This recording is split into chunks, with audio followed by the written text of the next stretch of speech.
We're going to call the Committee of Whole Council meeting for Monday, March 4th, 2024 to order. Welcome, everyone. We'll begin, as we always do, with the acknowledgement of treaties of peace and friendship. We would like to begin by acknowledging that the land on which we gather is traditional unceded territory of the Mi'kmaq peoples. This territory is covered by the treaties of peace and friendship, which Wolastoqiyik, Mi'kmaq, and Passamaquoddy peoples first signed with the British Crown in 1726. The treaties did not deal with surrender of lands and resources, but in fact recognized Mi'kmaq and Wolastoqiyik title and established the rules for what was to be an ongoing relationship between nations. Thank you, Walalan. Next is the oath of office. We do hereby accept the office of council and will diligently, faithfully, and impartially discharge to the best of our ability the duties of the office as may be imposed upon us by law. Next is the adoption of the agenda, and we have a change, an amendment. Do you wish to speak to that or just move on? Okay, so with that amendment, can we get a motion to adopt the agenda? M 2024-0304-21, that the agenda be adopted with the change. Can I get a seconder? I'll second it. On the question, all those in favor say aye. Aye. All those opposed say nay. Motion passed. Sorry, just for clarity, what was the amendment to the agenda?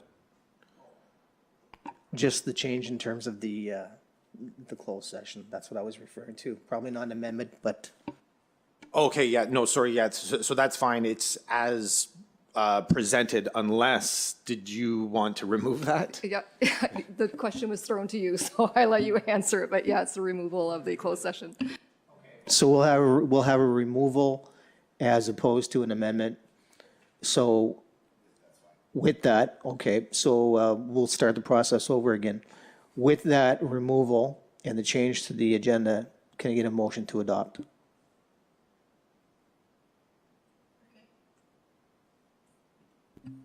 I move that the agenda be presented with the amendment.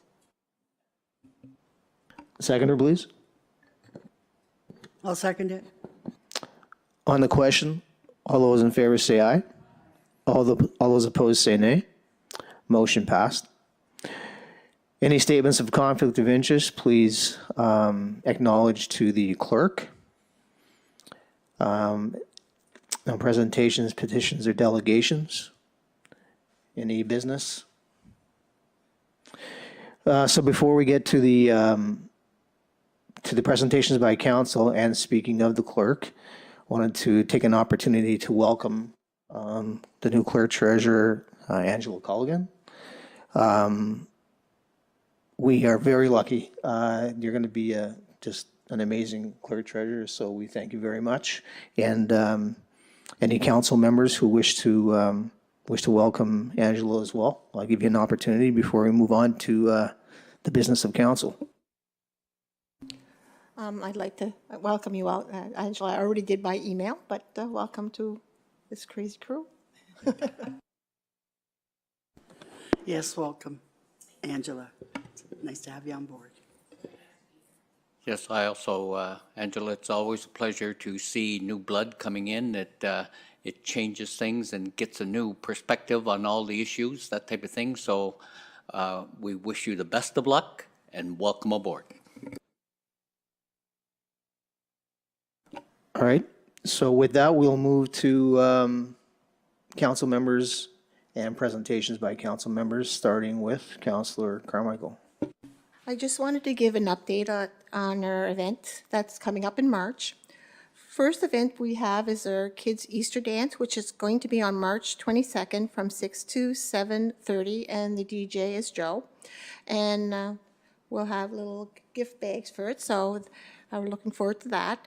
We're also having a St. Patrick Dance, which is on March 16th from 9 to 1 p.m. The band will be Whiskey River. And I also want to give a little bit of update on the Family Day pancake we had in February on the Sunday. We served 80-plus people that day. We had the magician was Don Bernard. And it was certainly, the kids certainly enjoyed them. Everybody that came had fun. And I want to take the time to thank all the volunteers and those who came out to this event. Okay, thank you, Councillor Carmichael. Yes, for sure, as I mentioned to you, I had it on the calendar, just had it on the wrong day of the calendar, but it was nice to see such an event. And the events are being like embraced by the community that we've had. It's really nice to see. If anyone else has a comment on that, if not, then we'll move on to Councillor Guitar McDonnell. Yes, good evening, everyone. I want to discuss the EMO plan. In November, 3 council members went to Bathurst to attend an EMO meeting for our region, and we were approached by Ken McGee that we have our EMO plan going to be in place.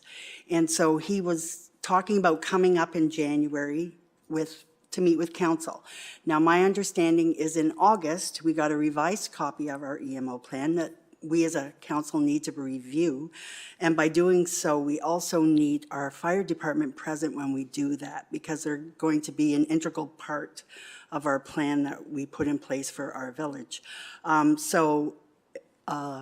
Landon, if you could maybe get in touch with Ken McGee and the fire department, as well as council, to organize how we can get together as a team and go over the revised edition of our EMO plan so that we're ready when we're hit with something.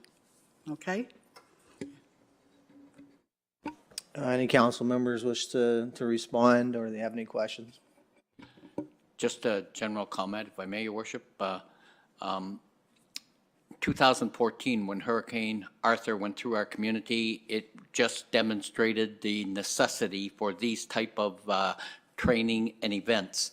At that time, I was the mayor of the community, and I can assure you, without the assistance of Ken McGee at that time, it would have been a really, really major impact on our community. I also just would like to mention at that time that our fire department played a critical role, and your comment about having them present at such a meetings is also critical, because they were just outstanding in how they represented and came to the aid of seniors and people in our community. So, I also believe that in our budget, we have a budget put aside to do even emergency type of events. So Ken can probably orchestrate something along that line so that I'm not a firm believer that we'll be 100% prepared, but I can guarantee you we'll be a lot more prepared than we are right now. So. Anyone else? I'd just like to add something too. So when we came to the table here in 2021, we all wanted to make EMO, to advance the EMO plan as much as we could. And I think in the time since we've done that, we've moved the ball somewhat, especially with the revised plan. But we probably need to be further than we are. I think it's a good time to bring up that discussion. And you're right, I think the fire department has also made it known that they would like to be more involved in that process. And we probably have some other first responders too that we could involve in the process as well. So, yeah, we're not where we should be. Councillor Burke is correct about that. But I think we're probably going in the right direction, and we need to keep going in that direction. So it's a timely discussion. So thank you for bringing it up. Okay, to Councillor Robinson. Okay, my first item, the Shirley Bay Watershed Group has a council representative and a citizen representative for the Village of Belledune. Our citizen representative has resigned his position, so we need to appoint another citizen to sit on that board of directors. Usually advertised through the Belledune Messenger. I don't know if March is a possibility or if it's already, okay. So if we could advertise that in March and then appoint somebody at the next regular meeting, the group would be happy. So that's all I have for that one. Yeah. So, yeah, and I think because we did post it relatively recently, there's probably enough information in the last posting that we had. I know that a lot of positions like this, and the council's aware, we've got a lot of vacancies.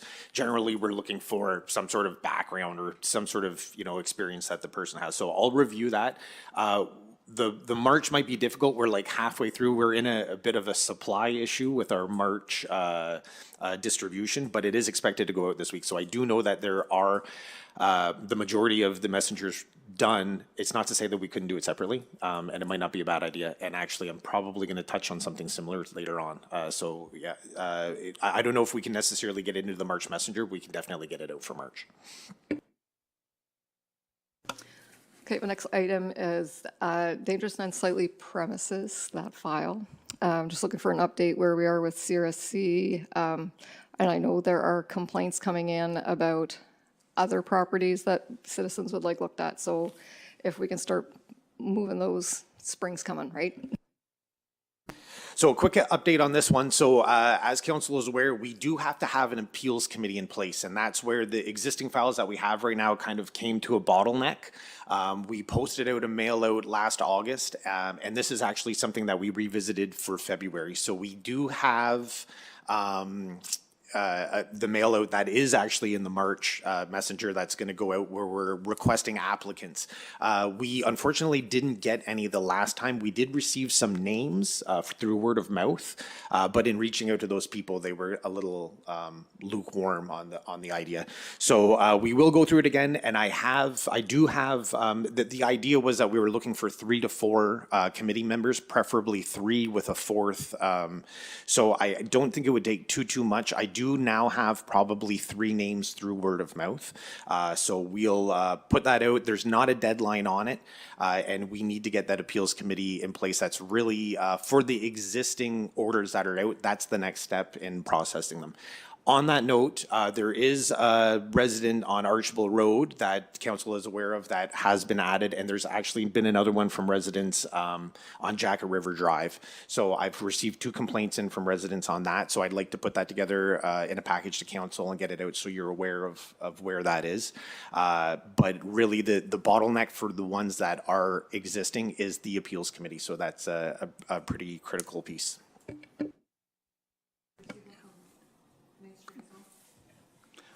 Would I be able to ask a question on that, on the appeals committee? Would a person be in a conflict of interest if they joined because there was an unsightly premises next to their property? My understanding is that the conflict of interest would be similar to how council is. The idea is that it's an interesting question, and I'll definitely get more information on it. The training for the appeals committee would be done by our lawyer, would be done by Andre Dag. He would come and provide that.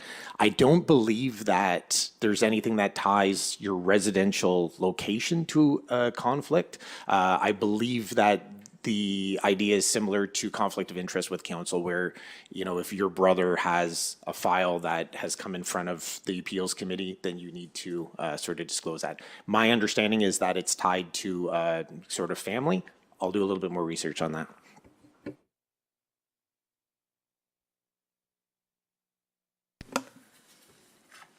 Okay, my next item is asset management plan. That file is driving me nuts. So we've paid $57,000, more than $57,000 for a plan that we were supposed to have in August. So I'd like to know when we're getting the plan, what recourse we have to either drop Roy Consultants, get our money back, and have somebody actually do the plan. Like, where are we with this file? Sorry.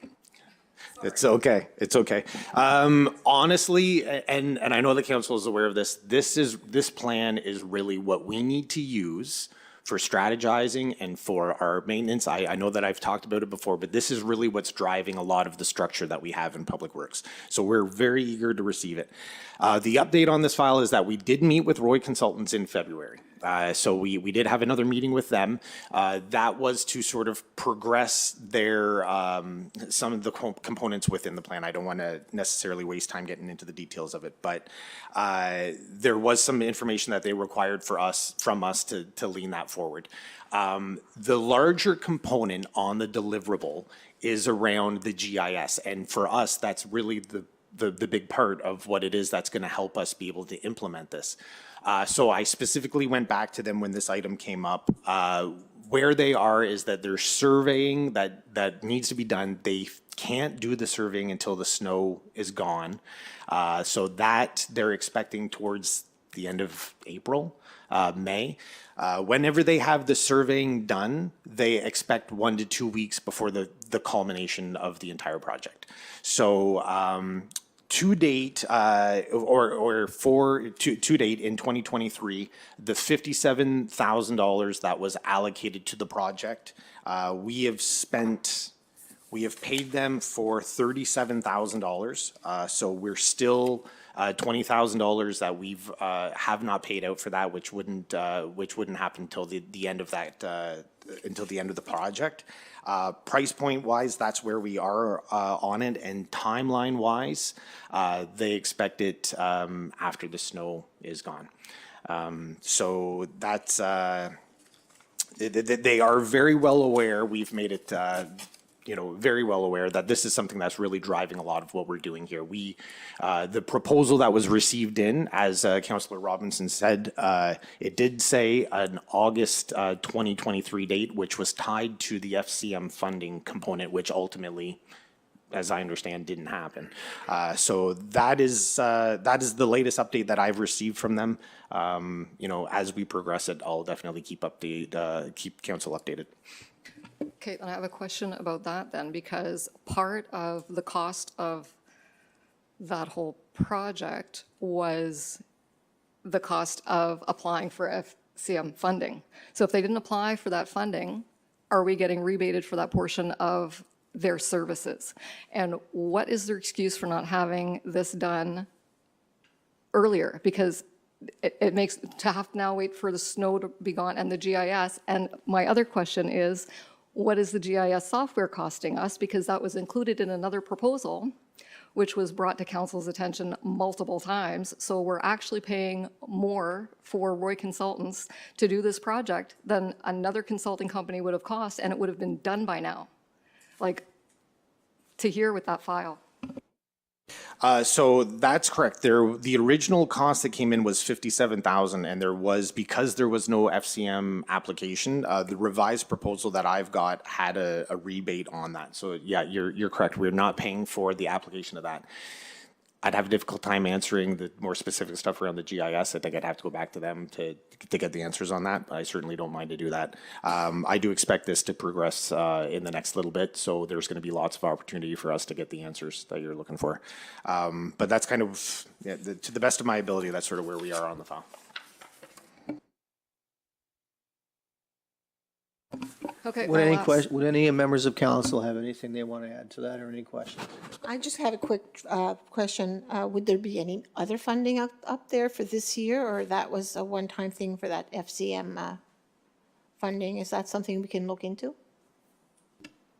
We can certainly look into it. I don't believe that there would be, but any time that I've seen this of funding available through FCM before was usually it was needed to be done beforehand. The consultants needed to be able to provide, and as Councillor Robinson said, there was dates that were tied to this. And when I read the proposal, it specifies that it was due to the funding.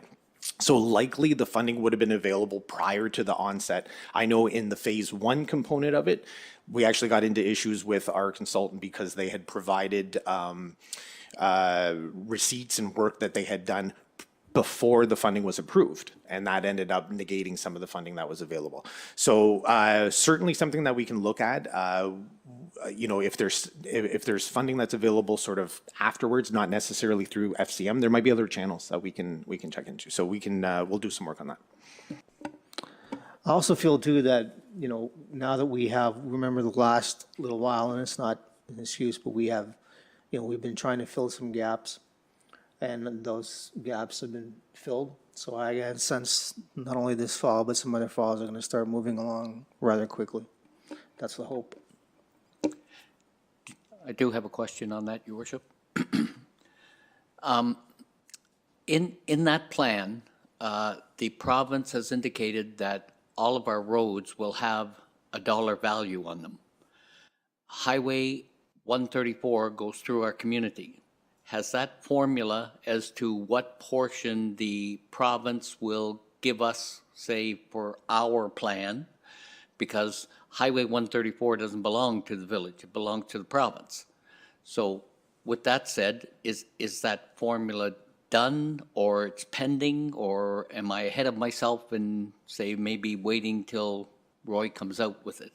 I'm just wondering if because our portion of that road will not be, say, the same formula as what would be, for example, on Archibald or Jacket River Drive. I would need to go back and revisit the plan. I'm not sure if it was captured I understand what you're saying. We might have to, I don't want to overstep. I would like to see what kind of information is in there. They definitely have it segregated out, but I don't know if they have it broken down to a formula. I'll get a little bit of information on it, because I do have the framework of a draft plan from them. I might be able to derive some information Because from that. they do make us responsible for certain parts of Highway 134. For example, shoulders or things of that nature. So the plus side of that would be that it would be to our advantage to have an asset in that area. Might be to our detriment what it costs to maintain it. But with that said, you know, I'm more curious as to see if the formula has come out and how they've come up with that, because it can't be the same formula, as I mentioned, with, you know, Archibald Road and Jacket River Drive as Highway 134. So just food for thought, I guess.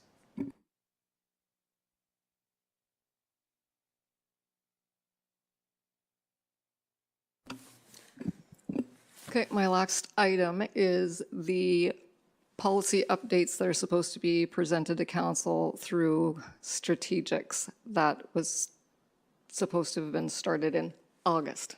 So where are we with those? Since we have new staff, then maybe it would be a great time to have new policies in place. So this one was, I'm actually glad that this one was raised, and I'll tell you why. So we were just looking for an update. We did reach out to Yves Gagnon. He did recognize that prior to the holidays and just after, he was a little bit out of touch. He did intend to kind of hit the ground running in January, and unfortunately wasn't able to execute on that. However, he has provided an update. There has not been, as you note, council consultation up until this point. There needs to be council consultation to be able to move it forward. It's actually your input that's going to drive this. So I did reach out to Yves. He did provide a summary. There was a scope of work for this, just so the council is aware. I know that we've discussed it briefly before, but this was the scope of work that he had was ultimately with the government. And so his milestones and everything that he's got in there was sort of identified, and that was approved by the government. However, there was a payment made. There was a milestone that was reached, and there was a payment made. And the reason that I'm glad that this was brought up is because we did actually find out that the invoice that he had submitted had come to both entities, but we had not received payment for compensation from the province on that. So they let us know when we're going through this process if we wouldn't mind sending them an invoice directly that they can be that they would compensate us. So it was a good exercise to go through. With the communication that we've been having on this file, Yves is looking to set something up with council. I don't know if he's looking to do that in person or if he's doing that virtually, but he is looking to do that within the next 2 weeks.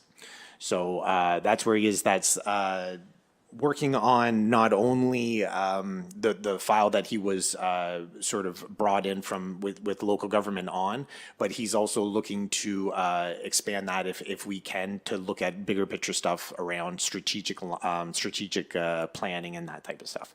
So my expectation is that we're going to hear back from Eve in the next 2 weeks. Well, can we get a copy of what that scope of work is supposed to be and what policies he's supposed to be looking at, so we have a heads up of what we can be giving input on, let's say? Yeah, absolutely. Well, I'll get that to you.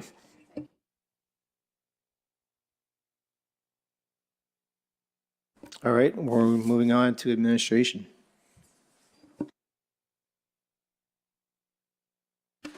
Thank you, Mr. Mayor. I've provided some information that came out from the Chaleur Regional Service Commission around a rural plan review. So just to highlight it very briefly for council, I know that you're aware, but they are going through a rural plan review for Beldoon in 2024. It's been budgeted. They've engaged a consultant to help them through the process, but they are looking to have a technical review committee. You know, we've discussed the Chaleur Watershed Group. We've discussed the Appeals Committee. There's a lot of different committees and appointments that we've got right now.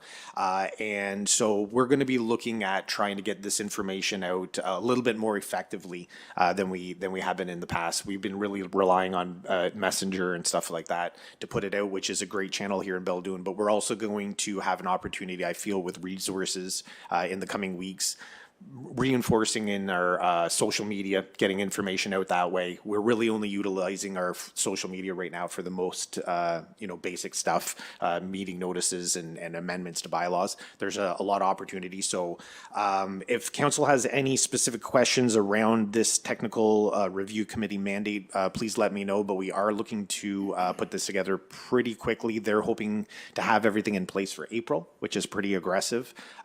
So if there is any feedback or directive from council, please feel free to let me know. But we just wanted to make sure that council was aware that this was going to be a requirement from the Chaleur Regional Service Commission. Any questions or comments from council? Are we going to be putting a flyer out for this through the mail? Yeah, I think that's the best option we have, because it needs to be done ASAP. Yeah, so on that note, we could definitely put that together. So yes, we are absolutely going to have that out there. I don't think that we had this together in time for the March Messenger, but as Councillor Robinson was saying with the other committee, easy opportunity for us to package that together and get that out to and as well we can include all the other appointments that we're looking to do. And we'll try to get creative on how we're doing things. Not just mail outs. We'll also look at other avenues. Is that it? So before I move to the closed session motion, well, before we move to the adjournment, then I forgot at the beginning of the meeting to acknowledge Jean-Francois and thank you very much for attending a meeting for us. The outreach that the RCMP is making with our community is making a big impact. We thank you very much for what you do, and appreciate taking the time to come to our meetings. So thank you. So without the closed session, then we can go to the adjournment. Can I get a motion? M 2024-0304-23, that the meeting is adjourned at 7:30. A seconder? I'll second it. On the question, all those in favor say aye. All those opposed say nay. Motion passed. Meeting adjourned.